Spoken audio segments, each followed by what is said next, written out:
So the Bengals start off 0-2, playing the Browns and the Ravens, and I just want to highlight two key plays in terms of Joe Burrow's performance in this game that I think showcase kind of what went wrong here a couple of times. In my head, this is an 18-point swing that could have caused the game.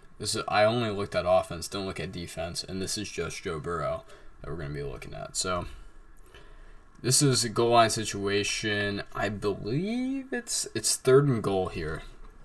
So running too high. We got Jamar one-on-one on the outside. Joe Burrow is going to be looking to that. So we're going to go to snap the ball here. And boom. Joe Burrow goes to throw this.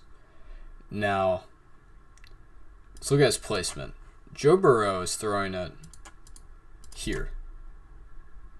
This ball to me needs to be on the pylon. It needs to be on the pylon because hold on, it's gonna come back. This ball needs to be on the pylon. You have this one-on-one matchup on the outside, and by throwing it there, you're taking away the advantage Jamar Chase has and letting these guys make a play on the ball. I mean, to me, this is a touchdown potentially if you just throw it to Jamar Chase's leverage on the outside here.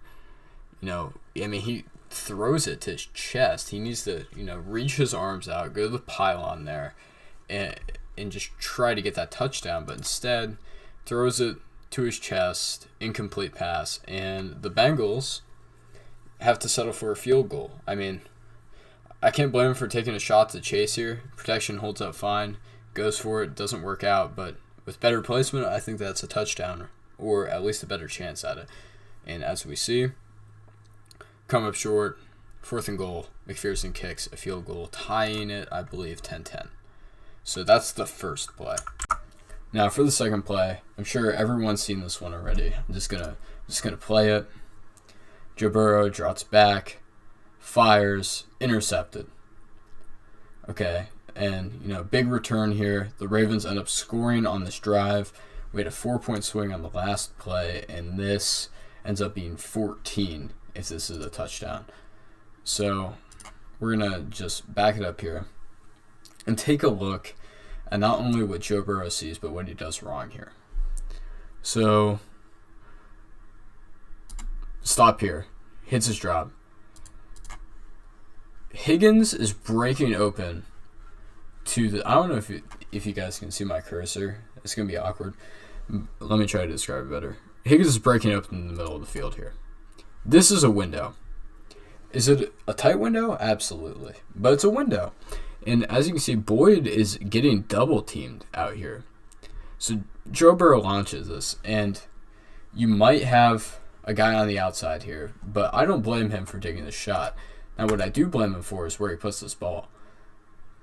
He throws it towards the center of the field, which allows the DB to pick the ball off. But if Joe Burrow throws this ball towards, what would this be, like the center right hash here, towards the Ravens player who's touching Boyd's back here, if he throws it more towards that Bengals A rather than the G, I think there's a good chance that this is a touchdown, or at least not an interception, which you can't get in the red zone on this trip, especially since they're losing at this point.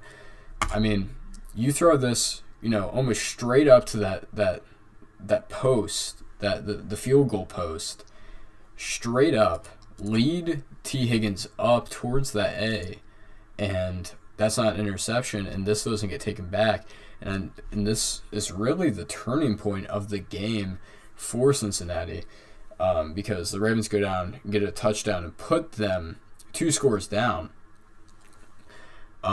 in the third quarter. Just bad, not a bad read in my opinion, but a bad throw by Joe Burrow there. And that, I think, is my primary takeaway from this, is Joe Burrow mentally looks sharp, but throwing the ball throughout this game, he looked rusty. He was missing on ball placement and just accuracy. And If Joe Burrow cleans that up, hopefully the Bengals can have a better week 3.